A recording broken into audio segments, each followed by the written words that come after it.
We had a very good discussion on Sustainable Trade Africa, focusing on how, given the climate change that is happening, how do we make sure that trade in Africa is supportive of climate action.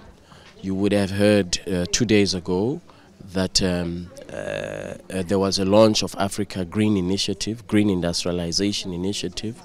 And so there's a very, very strong push, and this came out in the discussion here today, very strong push on how do we make sure that as we industrialize, we do so in a manner that is conscious of our environment. And the trade climate change nexus has been very, very strong and very strongly pronounced for the first time, in my view, in a very long time, that there is an appreciation of the nexus between trade and climate change and the need to trade in an environmentally friendly manner.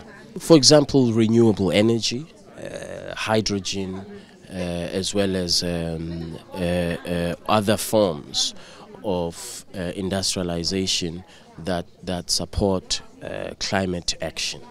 And I think that's the key.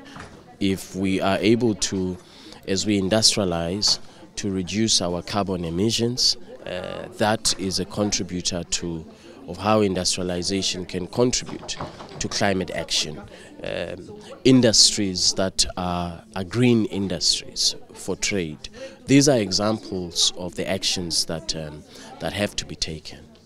Well, it could be shipping. It could be also electric vehicles, e-mobility. As you know, many countries in Africa are well endowed in lithium and the production of lithium to power electric vehicles. These are examples of e-mobility and contributing to decarbonized industrialization.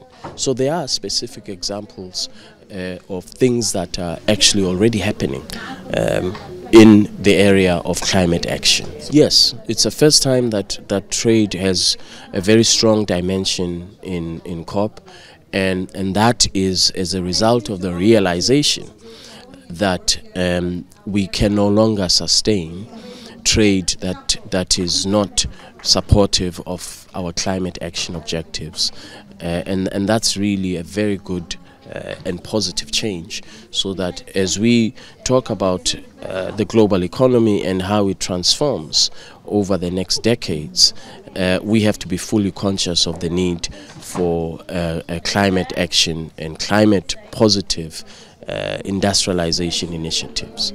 Well, I have not heard a figure. I haven't heard a figure or a percentage of trade leading to trade contributing to global emissions. However, we know that, for example, from vehicles, we know from shipping movements around continents that there are significant emissions that result. And so the key is, how do you transform the maritime industry to ensure that as ships move around, they do so in a way that is decarbonized. These are the challenges of the time that we are facing. Well, I mentioned in my statement that we have a protocol on investment, and the protocol on investment sets very clear targets for investments in renewable energy and green energy, something that is actually around the world. There is no protocol on investment that focuses on the need for sustainable investment in green energy, in renewable energy. So the framework is there already in the protocol.